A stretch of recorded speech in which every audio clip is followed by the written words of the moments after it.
Did the husband's pivotal decision change everything? A narrative with a similar theme. Enjoy it today. I always thought such occurrences would never happen, particularly not to myself. Thus, you can imagine my astonishment that night when my wife, after nearly 20 years together, said to me during dinner, "Honey, we need to talk." My heart leapt into my throat, and I stiffened instantly, preparing for the worst. Could she have betrayed me? Was she contemplating separation? What was it? Where did we err? I stared at her from across the dinner table, my hand shaking. "Should I speak?" I asked, striving to stay calm. "Talk about what?" she replied. "To begin, I want to say that I love you," she stated, taking a sip of wine as if to steady her nerves. I noticed she had hardly eaten her own meal. I watched her closely, attempting to discern any sign from her body language or facial expressions of what might be looming. The suspense became too great, and I blurted out, "Have you cheated on me, Maggie?" Her expression flickered, and she looked at me with surprised, wide eyes. "No, absolutely not," she responded. "I would never cheat on you yet." The emphasis she put on cheat left me uneasy. I seemed to breathe a sigh of relief. "Well, if that's not it, then what's the problem?" "Are you thinking of leaving me?" I asked, fearing the worst. "Oh, George," she said, "why would you think that?" "No, I'm not leaving you. I love you, okay," I said. "I love you too. I intend to grow old with you and enjoy our future years together." Maggie's eyes lit up, and she smiled warmly. "Me too, George." "So, what's the trouble?" "Are you feeling ill?" I inquired, growing concerned about Maggie's health. "I'm fine, dear," she reassured me. "I didn't mean to worry you, but I feel like something has been off between us for a while now. Ever since Meredith left for college, things have felt different. Maybe it's empty nest syndrome or a midlife crisis or something, but we seem to be in a rut." I was slightly relieved, yet still anxious, trying to understand what was bothering Maggie. "A rut? In what way?" I asked. "Well, we're so busy with work that we hardly have time for each other. You're frequently out of town for work, and my job keeps me at the office late. When we aren't working, we're both tired. When was the last time we had a night together?" she questioned. "When was the last time we had a night?" I repeated, honestly admitting I couldn't remember the last time that occurred. "Maggie hasn't desired intimacy for a long time. It's been a while," I admitted, "but whenever I suggest anything remotely intimate, you dismiss it. You always find an excuse." "That's accurate," Maggie acknowledged. "I know I'm often too tired when you want to be affectionate, but when we were younger, it didn't matter if we were tired. We were intimate 3 or 4 times a week. Now, it's maybe once every few months." "If that's the case," she agreed, sensing my growing frustration. It sounded as if she was accusing me of our dwindling intimacy when she was always the one to say no.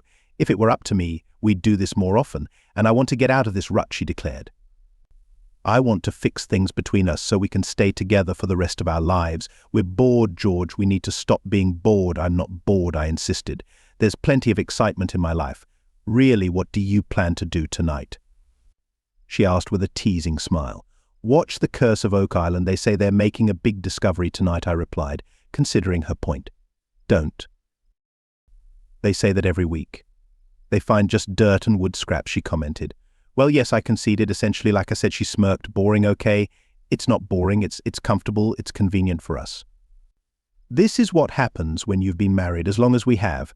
Get comfortable." "I don't need comfort," Maggie stated earnestly. "I'm as uninterested in intimacy with you as you are with me. It's just the phase we're in. We've lost the spark, and that worries me. We're over 40, we still have many years ahead. I fear that if we've already lost our romantic interest in each other, what will we have left in a few years? How do we maintain our bond? We'll stick together, because we're married. That's what married couples do. We've grown used to each other. It's comfortable," I maintained. "And who claimed I had no interest in spending the night together?" "I'm definitely interested. We're basically housemates now, George. Good housemates, I believe. We're more than just acquaintances. Occasionally we see each other and feel affection. So yes, we're like housemates who sometimes enjoy benefits. I love you, George, and I'm aware you love me too. But are you able to honestly state that your love for me is as strong as it was when we first married, back in those early days?" "Things have drastically changed. I tried to clarify. Our love, like fine wine, has evolved and softened over time. We've grown older, and our passions aren't as vigorous as they were. Don't you yearn for that old spark of excitement and chemistry again?" she asked, holding my hand. I'm unsure, Maggie, yet I value our current situation. I mean, yes, I would like more intimacy, but I relish coming home to a serene, comforting time with you. We have invested a lot of time to reach this stage. It reminds me of that aged hammock in our backyard. It's nearly 2 decades old. Each year, I've thought about the day I could simply lie there, unwind, and read a book. Now, just as I'm ready to settle into it, you suggest we discard it, I noted. Maggie looked at me thoughtfully, then slowly shook her head. I don't grasp this, but I'm not suggesting you sacrifice anything, dear. I'm proposing we need to rekindle our romantic connection, elevate our love life before it dwindles completely. My desire hasn't vanished, it's merely dormant.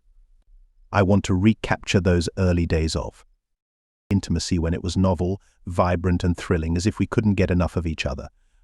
Are you implying that our nights together are no longer fulfilling? I inquired, perplexed. Not at all, you are a thoughtful, adept lover. When we're intimate, you always manage to satisfy me. It's not that our intimacy isn't pleasing, it's that we seldom crave it. What do you mean?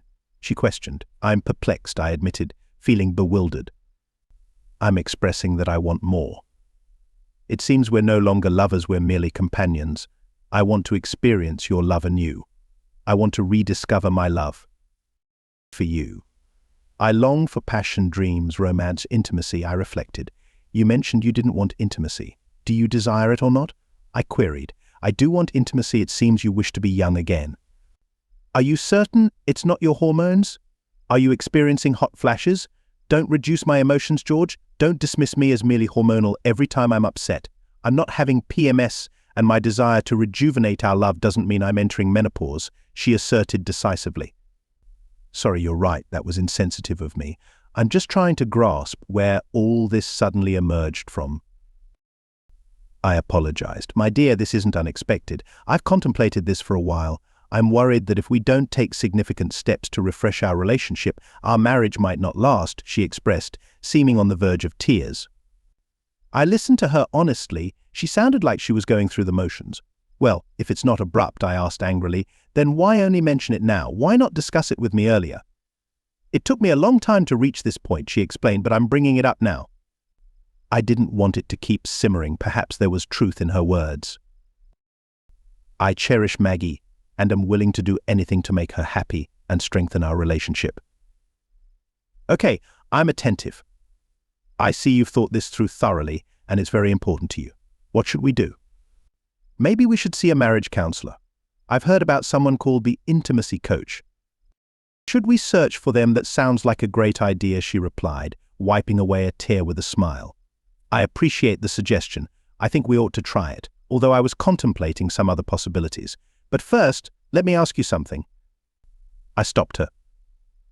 Your company is a creative agency, isn't it? You often claim it's one of the best in the industry. Indeed, we are considered among the top 2 in our state, and perhaps in the top 5 nationwide, she confirmed. Why do you ask? How is this relevant to our personal lives, she inquired. Do you hire the best people? Definitely, she affirmed. And how long have some of these people been with your firm? I questioned. Actually, none. Our agency has only existed for 6 years. We're constantly bringing in new talent. Our industry sees a lot of turnover, she explained. So you're always welcoming new talents, innovative ideas, different approaches, I pursued. Absolutely, we are very progressive. Our techniques are always changing, Mana. And the newcomers bring in new skills and energy, enhancing everything for everyone, she agreed. Exactly, that's right. What's your point, George? She asked, curious. Next month marks our 20th wedding anniversary. Before that, we were just dating for 3 years. Throughout this time, I have been loyal to you, and to my knowledge, so have you. This means for nearly 23 years, we've been exclusive. You were my first, and as you've said before me, you only had 2 other relationships. I noted, uneasy about where this conversation might lead. My stomach was churning. Would you hire someone if they learned their job 23 years ago and haven't upgraded their skills, haven't embraced any new concepts or furthered their knowledge? Would you expect your workers to occasionally use a skill they only need a few times a year? Would your company be the best if all employees didn't strive to excel and continually reach new heights? Of course not. But this is completely different. We're talking about our lives, she countered. What are you trying to say? She asked, confused.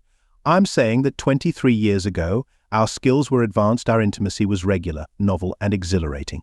Then Meredith was born, and we changed. We became parents, then professional soccer moms and basketball coaches. We improved our parenting and professional skills, but our intimacy was neglected. We continued as we had learned 23 years ago. It became tedious, the thrill was lost, we got bored. It turned into a routine. We lost the excitement. "What are you trying to say, Maggie?" I questioned. "I'm saying I don't want comfort, George. I loathe comfort. I'm tired of comfort.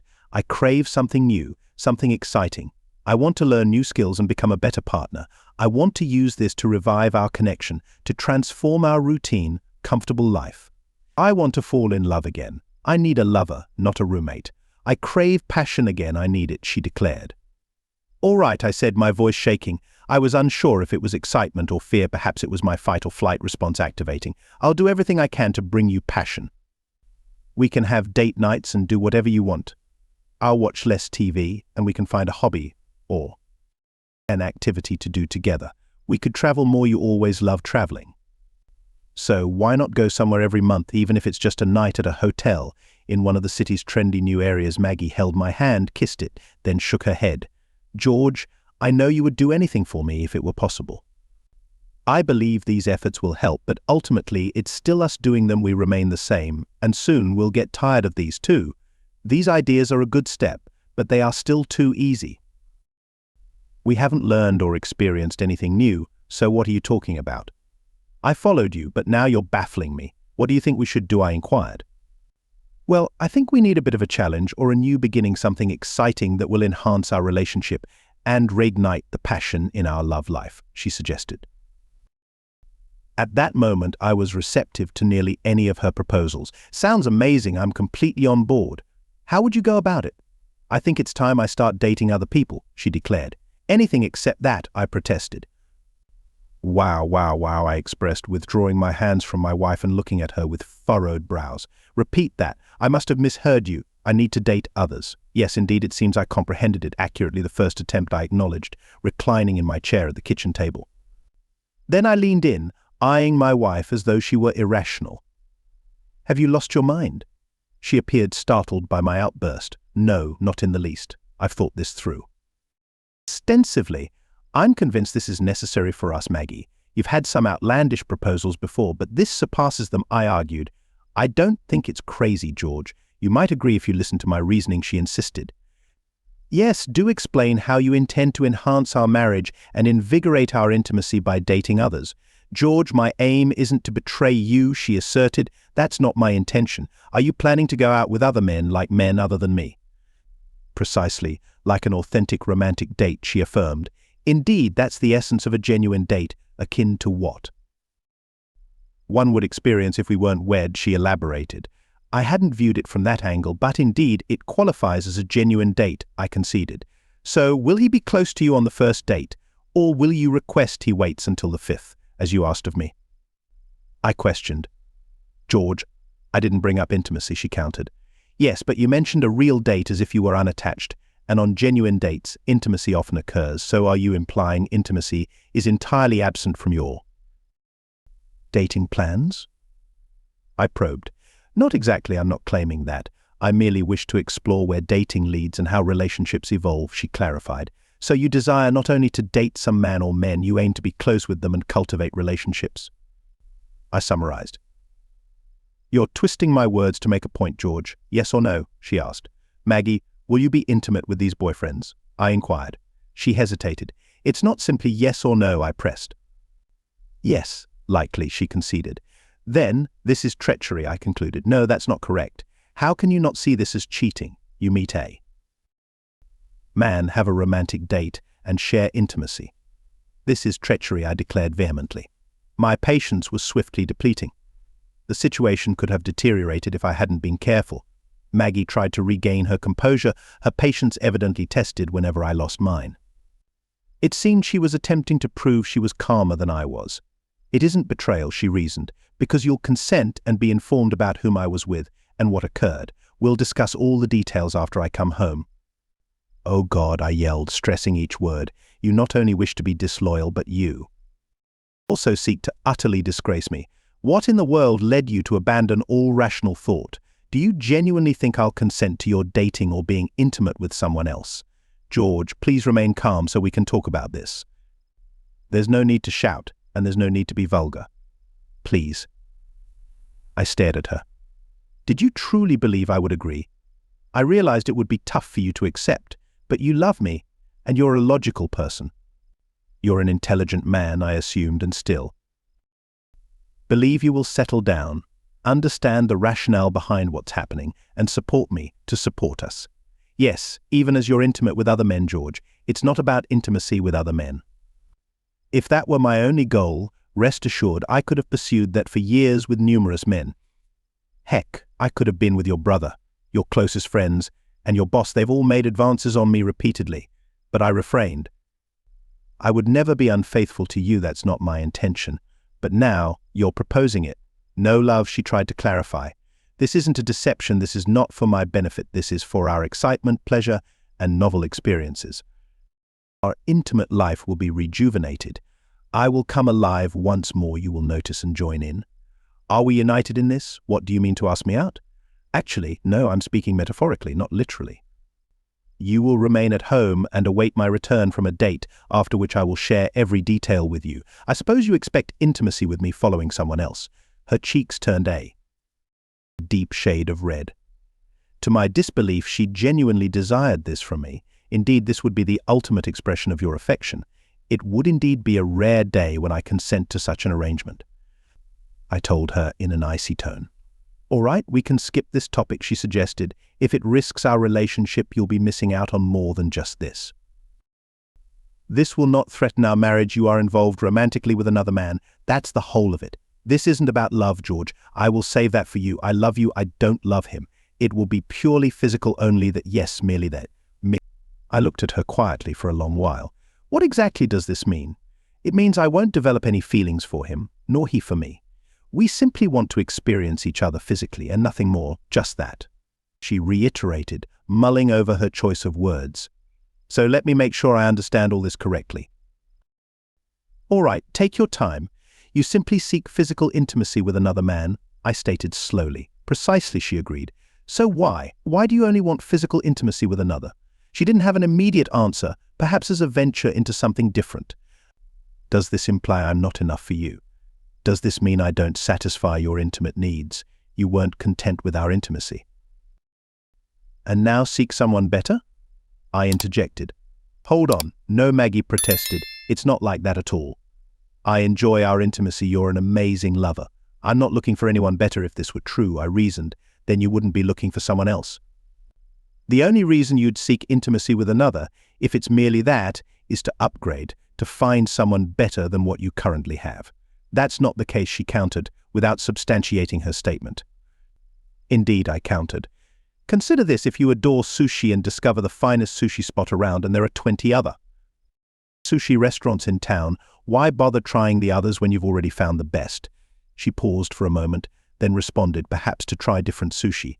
But why, if this place is the best, why seek out others where satisfaction isn't guaranteed? I posed rhetorically and proceeded. Certainly not. You'd only explore options if you believe there might be something superior out there, perhaps one that could outshine the one you love. I just don't get it, she admitted, seeming somewhat downcast. If it's merely physical, then why seek it with someone else if you're happy with our intimate life? If I satisfy you, then if all you want is more of that, we could increase our frequency. Yet you prefer it with another who might be better or might be worse. Clearly you want this with another person because it's not just that, or you're not content with our intimacy. Do you think he could be superior? I don't know, she replied, clearly puzzled. You confuse me, but that's not accurate. Okay, so it's just that, right? Yes, must I say it again? Yes, it's just that. All right, if that's the case, then I have a solution. I smiled. She brightened somewhat, hope flickering in her eyes. If it's just that you want, then I am prepared to let you have it. I will seek out a man and hire him to visit and participate in sexual activities with you. He will be proficient in pleasing women. I will provide a health certificate so he can proceed without any barriers. You will then be able to have your own straightforward intercourse. Are you upset because it's only sex? I challenged. If it's merely sex, the person's identity shouldn't matter. Actually, this is an optimal solution since he is unknown, and there's absolutely no chance you will recognize him. Your sexual experience will be safe from emotional complications stemming from physical intimacy. You label me a liar. I have no desire to be close with an unfamiliar man. I need a connection with him. I am not just an object. I grinned. Requiring this confirms it's not merely about sex. You don't just crave sex, you seek something more. You desire intimacy with a specific person with whom you have a connection. Her cheeks turned red again, and she was left without words. Eventually, she admitted, "Okay, perhaps that's somewhat true, but it doesn't mean anything." I couldn't help but laugh. What does it mean to anyone? To me. To me. To him. We agree it's just a sexual arrangement. He knows that I love you and he's not seeking a relationship. Do you truly think this means nothing to you? I see then. If it means nothing, why participate in it? Maggie, your logic is flawed. Why would you partake in something if you admit it's meaningless? If it's meaningless, then you don't want to partake. You choose to do this to him because it indeed means something. She covered her face with her hands and made a noise. This definitely doesn't mean anything. It does to me. You are well aware that sex is the ultimate form of intimacy. When we married, we vowed to keep this level of intimacy exclusive to us. You wish to abandon it so you can try it with someone else. You seek to experience that intimacy with someone you connect with other than me. You are dissatisfied with our intimacy, and our sexual relationship doesn't satisfy you, hence you seek an alternative. No, that's not the case, she stated. So you're hoping to be intimate with him to prove he's not as good as me. She simply stared at me. Of course not, I responded sharply. You wouldn't pursue this if you believed it could be the same or less than what I offer. You only want to do this because you believe, no, you suspect, it will be far better than what we share now. You're already considering how much more fulfilling it could be. I don't know, she shouted. I hadn't thought of it like that. You've really confused me. What happens when you come back after he's proven to be better than me? Have you thought about that? She began but stopped. I hadn't thought of that. What do you mean? How can you expect your feelings for me to stay the same after you've experienced better sex with someone else? You claim you're doing this to enhance our sex life, but if he's better, you'll never want to be intimate with me again. You'll crave him, and worse, I'll know that you desire him when we're together sometimes. How can we continue? As before. How can I continue knowing that I'm not enough to keep you satisfied at home? How can I kiss you knowing another man has kissed you, and you enjoyed it more than my kisses? How can I touch you knowing you prefer his touch over mine? How could I ever be intimate with you again, knowing you prefer someone else to me? She looked at me quietly. How can I make love to you again, knowing all this time that you were thinking of him? If being with him is better than being with me, how can you be satisfied with me again? You will think about him, long for him. I didn't marry you to be secondary to someone else. She shook her head, but it wouldn't be like that. If this isn't the case, then why do you desire this? Because you think it will be incredibly exciting sex, unlike anything you've experienced with me. Otherwise, you wouldn't even consider it. When she didn't respond, I continued, and do you know what's the worst part? There's no way I can win in this situation. I adore you and find you extremely attractive. I only ever wanted sex with you. I love to please you. I believed we had incredible sex. I thought we were good together, and we often wanted this, but you shut us down. It doesn't matter how good or bad we are together, you have this notion of how good it will be with him. The excitement of something new, the excitement of being with someone else, taking risks, all these heighten your excitement. If we provided the same pleasure, you would still think you'd be better off with him, even if he's not as good. You might still think he's better. I can't compete, he wins no matter what. She looked at me, speechless. I was overwhelmed with anger. Who the hell put all this nonsense in your head? George, please, back off. George, no, I'm serious, back off. This is nonsense. I will never agree to you seeing someone else. I'm not going to stay at home and wait for you to enjoy time with your lover. And if you ever thought I would be okay with that and let someone else be with you, then you are not the woman I married 20 years ago. You're someone else, someone who has forsaken her marriage. She was shocked. I had never spoken so sternly to her before. George, you're overreacting, she said, tears streaming down her face. No, that's not true, I responded coolly, my voice as cold as ice. You're taking this too lightly. Get out of my house. I don't want you here anymore. You're right, we won't last. We won't make another 20 years. We're done. The fact that you even proposed such a ridiculous idea tells me you've already betrayed your mind and heart, if not your body. Move on. Then, off you go. Leave now. I'm not going anywhere, she asserted defiantly. This is ridiculous. I live here. I live here. I am your wife. We live here. You can't tell me where I should be. Now calm down and let's discuss this like adults. Okay, stay. Then I grabbed my keys and wallet from the counter and walked through the kitchen to the garage. Where are you going? She asked in despair, her eyes wide with shock. Anywhere but here. It's intolerable here. Please, George, talk to me. We can sort this out. I paused and faced her. I'll give you one chance to stop me. I will stay if you swear to me that you will never bring up this idea or anything similar again, that you will never date another man, that you will never share a bed with anyone but me, that you will remain loyal and faithful to me for the rest of our lives, as we vowed at our wedding. Not only would you never suggest it, but you would never desire it. She gazed at me, her face a mix of conflict and impending breakdown. George, please. I think this might help us.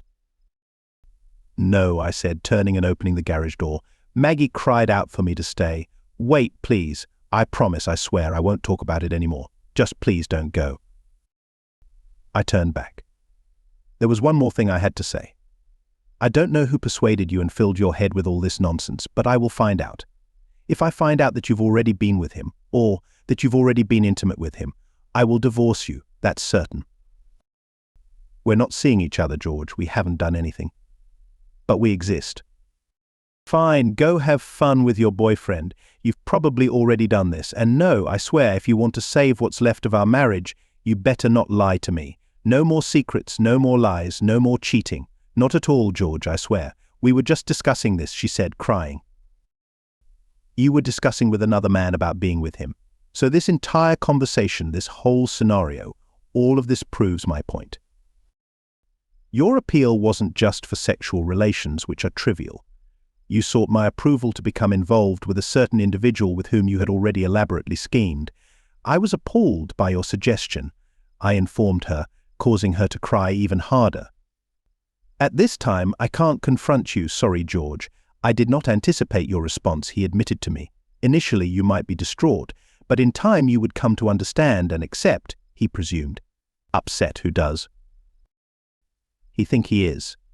She paused again. I stared at the wide-open garage door. Silently, you favor him over me, Stephen, she asserted. Stephen Archer, the advisor you've been working with in recent months, the man you introduced me to at Holland's social event, indeed that one. We got close and started talking. I felt the need to sit down. I closed the door, went back to the table, and sat opposite Maggie. Tell me everything, I demanded. Is that all she requested? Yes. I wish to grasp all you discussed, all you did, and everything you know about this, she confirmed. May I sit down? This is still your home, I mentioned. She nodded once more and took a seat. Then she started to explain what brought us here. Over the next 2 hours, I listened as my wife described Stephen Archer and his charm. This relationship has been ongoing for several months. He began to subtly and cleverly convince my wife to see things his way. He never coerced her excessively or made overt moves, aware that she was sharp enough to spot if he did. Up to this point, as she reported, they had just talked, she hadn't even kissed him. This was his method, avoiding any overt gestures to start physical interaction. She supposed his intentions were honest. He intended to wait until I agreed to make my move. By the end of her account, I was sure of two things: my marriage was probably over even if she stopped communicating with Stephen again, and Stephen needed to be held accountable for his actions. I required a plan to address both, yet I was unsure how to proceed with either. I needed time to think. Are you still upset with me? Maggie asked. Maggie, I'm unsure about my emotions, I confessed. It's hard to describe. A significant part of me is hurt and angry that you consider our marriage so casually, to even consider what Stephen suggested. If you aim to improve our sex life, this is not the method. There are many other strategies you could attempt first, like not turning me down every time I try something playful. Maggie looked down, seeming regretful. I exhaled. Another part of me sympathizes with you being tricked by a sly manipulator who misled you, hence this part of me wants to regard you as innocent and perhaps restart our life together. I would deeply appreciate that. Maggie responded, smiling at me. Can we do this and pretend I never mentioned this? No, we cannot, I responded honestly. There's a part of me that still wants to leave and never see you again. I might eventually come to terms with your betrayal, but it will require time and effort on your part. Maggie nodded, then asked, is there any part that found the idea exciting or amusing? Oh my God, Maggie, I exclaimed. Are you really asking me this after all I've explained? I'm sorry, she said, lowering her eyes and... Shh, I'm sorry. So what happens now? She inquired sincerely. Honestly, I don't know, I replied. I need time to decide what I want to do with this. The fact that you're still considering this tells a lot about you. I'm truly sorry. Please tell me you still don't want a divorce. I don't know, I answered, but it heavily depends on you. If I find out you lied to me, I will divorce you. If you don't provide Stephen with full closure, I will divorce you. He's going to ask about it. What should I tell him? You must know what you are going to tell him. Do you talk to him when you are not at work? Call, text, interact online? No, only occasionally, she clarified. We mostly communicate just at work. Stephen set a rule not to engage with each other outside the office. Nonetheless, I know that Stephen will bring it up first thing tomorrow. I don't know what to say. Should I tell him to dismiss all this and never think about it again? Certainly, you should, I stated, pondering how I could retaliate against the man who tried to woo my wife. Is he married? I asked. Maggie nodded. Yes, she answered softly. A few months back, their second child was born. My goodness, Maggie, I cried out. He just welcomed a newborn and you were intending to engage in an affair with him. What about his spouse and their children? Have you thought about them at all? He assured me she was fine with him seeing other people there in an open marriage, she admitted with a blush. I noticed she began to acknowledge her own naivety. Yes, I guess I was too trusting. Now I see how naive that was, Maggie admitted, looking earnestly at me. To keep our marriage intact, you must back me without conditions. You need to stand by me, regardless of my actions or words. If you waver or take his side, then we're done. We should just divorce and be done with our marriage. I'm on your side, love, Maggie reassured me. You and our daughter mean the world to me. Hold on, I instructed as I rose to retrieve my laptop. I returned and sat down next to my wife, opening it. Have you ever looked him up on Facebook? I asked. Yes, several times, but he doesn't use social media much, she informed. I pushed the laptop towards her and encouraged her to find his profile. She quickly typed, then declared, here's his profile. His public details were scant. His relationship status, family photos, or even mentions of his wife were absent from Stephen's Facebook. I switched to LinkedIn, searched for Steve Archer, and found more activity. Do you know his wife's name? I probed. Janet, Maggie answered. I promptly searched for Janet Archer and located 2 profiles. Do you know if she's a realtor or a recruiter? He mentioned she runs a high-end real estate company dealing with multi-million-dollar listings, Maggie recalled. I clicked on the realtor's link. Her profile appeared, featuring a lovely young blonde. That's her, I announced, looking at the woman who could be involved with my middle-aged wife. I doubt it, Maggie contested. I haven't seen her before, but this doesn't match the woman he described. He said she was older, overweight, and not very appealing exactly, I chuckled. This Janet Archer looked young, fit, and exceptionally beautiful. I opened her Facebook page. Look at this, I pointed out. Her profile says she's married to Steve and has 2 daughters, Selena and Catherine. That rings a bell, Maggie remarked, viewing photos of the woman. These were Stephen's daughters' names. I scrolled down to see numerous pictures of the happy family, including ones from a children's cheerleading competition, showing the joyful Janet with her daughters, and Steve next to them, smiling for the camera. Maggie gasped. It's definitely him, I confirmed, Thelma. Showing her multiple pictures of Steve and his wife. Why would he strive to be with you when he has such an attractive wife at home? She appeared wounded. Honestly, I don't know, she faltered, seeming like she might cry again. You said they had an open marriage, correct? I asked. That's exactly what he told me, Maggie responded, her tone less certain. I discovered some photos of Janet in a bikini and whistled. Perhaps I judged too quickly, I remarked, admiring Janet Archer's striking appearance. Perhaps I'm seeing this all wrong. What do you think? Maggie inquired. Do you have his number? I asked. Maggie looked at me nervously. You're not actually going to call him, are you actually? I responded. That's the plan. Maggie looked stunned. I can't, she protested. Wait, you promised to support me no matter what, I reminded her. You should back me up, right? She nodded. Yes, that's absolutely right. So are you with me or not? Yes, she confessed. All right, I declared, then called him all right. I'll do that, Maggie agreed, but hesitated before adding, but why, may I ask? I smiled as Stephen had shown interest in my wife. Exactly, Maggie agreed. If I let him have you, shouldn't I at least have his wife hold on? What? Maggie exclaimed. Are you suggesting you pursue his wife? Just look at her, I responded, pointing to a photo of Janet Archer in a very revealing bikini. She's extremely attractive. This shouldn't happen, Maggie protested. I laughed. But you said you wanted to spice up our intimate life, didn't you? Yes, Maggie replied, crossing her arms firmly. So you were thinking about having fun with Stephen, I confirmed. Wouldn't it be even more exciting if I also got close to his wife?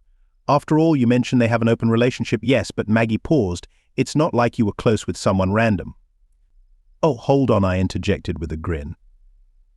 Is it her that catches your interest? She is Stephen's wife and has the liberty to be with other men. You're married to me and you desire the liberty to be with other men. By this reasoning, doesn't that imply you? Maggie looked at me. No, it's different.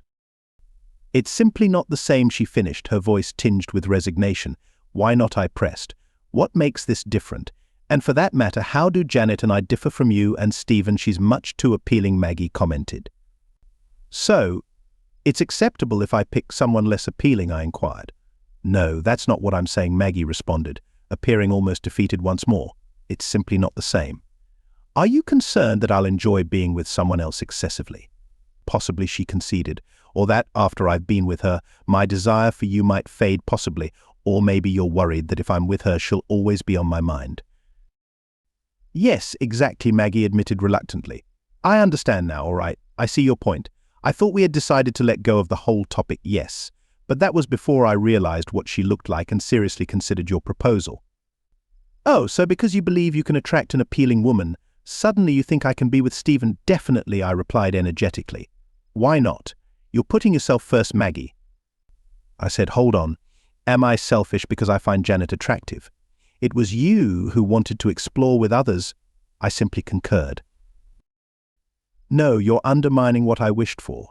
You wanted to explore with others, yet you resist allowing me the same. You're merely trying to befuddle me, I noted. It's not that way, Maggie said, tears forming in her eyes. Maggie, relax, and let's discuss this calmly, I proposed, mirroring her earlier words. I'm starting to realize this might actually benefit us. I don't want this, Maggie protested. You persuaded me it was an error. This is an error. Let's drop the whole issue. Take your time. I found his number and began to dial. Maggie tried to snatch the phone. Please stop, I murmured, signaling for my wife to remain silent. It's okay, dear, the phone is already ringing. I placed the phone on speaker mode so Maggie could listen to both sides of the conversation. Maggie, I requested you not to call me at home, I stated distinctly and slowly. There was a long pause, then a click as the line disconnected. Eamon, that's strange, I remarked to my wife. He disconnected. Maybe I should call him back. Maggie attempted to snatch the phone again. Please stop, I insisted, keeping the phone out of her reach. You might reconsider wanting this anymore. I'm not sure. Hello, Stephen. This is Maggie's husband. Are you there? Yes, I'm here. What do you need? Stephen asked with noticeable concern. Oh, is this a bad time? I questioned. What do you need? He repeated, his tone increasingly irritated. Well, I started. Maggie told me about how you invited her out. There was silence on the other end of the line for several moments, and I think that would be a great idea, I declared. Maggie clasped my hand, trying to interrupt. I quieted her and continued, with clear parameters and agreements, of course, boundaries and agreements, Stephen inquired, puzzled. Yes, I confirmed. If you're going to be with my wife, I want to ensure it's entirely transparent, no? Secrets, right? Yes, possibly, said Stephen, his voice lacking conviction. The last thing we want is to undermine a marriage with falsehoods and deceit. I love Maggie and don't want to lose her, so I agreed as long as we all discuss everything openly. And we all know what's happening, all right? Yes, of course, Stephen responded. It makes sense. Maggie looked at me, her mouth wide open. When I looked back at her, she shook her head and whispered, "Honey, I don't want to do this." I shrugged indifferently. All right, I resumed the conversation with Stephen. Then why not pursue Janet and activate the speakerphone? Excuse me, Stephen responded, taken aback. Why not call your wife, Janet, the mother of your daughters, Selena and Catherine, the woman you share an open relationship with, so she can hear everything? Look, stop it, Stephen snapped. I'm clueless about the game you're playing. I cut him off. Stephen, pay attention. I mean it. Maggie has informed me about your open arrangement with Janet and your disregard for each other's partners. We saw her vacation pictures on Facebook, and frankly, I'm eager to get involved with her while you entertain my wife. What are you attempting? He yelled. I'll look after Janet, your wife, and you'll entertain Maggie, my wife. This is normal in an open relationship, right? Partner swapping, you scoundrel. Leave my wife out of this, Stephen implored. Stephen, my friend. I answered smoothly, it's already too late. You've been romancing my wife for the past several months. Wasn't Janet pregnant with Selena during much of that time? Cheers on your newest addition. I bet Janet is feeling like herself again and ready for what? I proposed. Be quiet, he shouted. I told you to leave Janet out of this. Hold on. Are you suggesting she doesn't know about your interest in Maggie? Aren't you guys open? I looked at Maggie. She had her hands over her face, crying. I detected a female voice in the background. Darling, what's wrong? Who's that? No one. Everything's fine. Get the girls ready to go. Stephen addressed his wife. Oh yes, I began. Today is an important day. Catherine has a cheerleading event this afternoon. How do you know that? He asked. It's amazing what you can find on Facebook. I smiled. I have a proposition. I paused, waiting for his reaction. Several moments went by as he considered my proposal. What's the proposition? He eventually asked. How about Maggie and I join you and Janet at the event? We could then fill her in on all the details she's missed. Afterwards, we could grab a drink, get to know each other, and come back here to celebrate the night away. I'll even let you and Maggie have the master bedroom, I suggested. Stephen growled into the phone and then responded in a low hiss, Stay away from my wife and kids. I swear I'll end you if I catch you near them, Stephen, I warned. Calm down. You agreed there'd be no secrets and that everyone should know what's going on, including Janet, right? You, he screamed. Never call me again. Fine, I'll just speak to Janet, I quickly said before he could hang up. Hold on, Stephen ordered. How did you get her number, Steve? It doesn't matter, I insisted. What matters is that everyone knows what you've done and your plans with my wife. Another long silence followed. Then I need you to stay away from my wife. If I find out you've been near her, I'll tell Janet everything you've done. Agreed, he replied meekly. We work together. Avoiding her might be difficult. Maggie is taking a break for the next 2 weeks, I told him. When she's back, you'll have to switch companies. You're a consultant. Just tell your managers that one of the employees has gotten too close, and for the company's sake, a transfer is necessary. I'm sure they'll have you moved by the time she's back. What if I refuse? He challenged. I turned to my wife. Maggie, phone Janet and tell her everything. Her gaze met mine, filled with skepticism. It was clear I was feigning I lacked Janet's number, yet Stephen was oblivious. I signaled to Maggie to play her part. All right, love, she said, her voice laced with sobs. Hold on, Stephen interjected. Fine, I'll come clean by tomorrow morning, I proclaimed. You aren't as senseless as Maggie indicated. Following that, Maggie's listening, now apologized to. My wife Stephen's annoyance was evident. He took a sharp breath and offered a succinct I apologize. Maggie, before she got the chance to reply, I cut in, never meddle with my wife again. Now I would advise you get your family ready for the cheerleading event. Wishing you luck. Catherine, I disconnected the call, flung the phone onto the countertop, and turned towards Maggie. She looked at me, her eyes brimming with regret. I am deeply sorry, she began. I raised my hand to silence her. You will call your employer tomorrow and explain that a pressing family situation necessitates your absence for the next 2 weeks, I instructed. Her gaze fell and she gave a silent nod of consent. How do you perceive our tale today? To me, it seems that in this account the wife was solely to blame, since an open relationship ought to be equally accessible to both individuals involved, not just to one. What are your thoughts? Post your opinions in the comments. Catch you in the forthcoming video.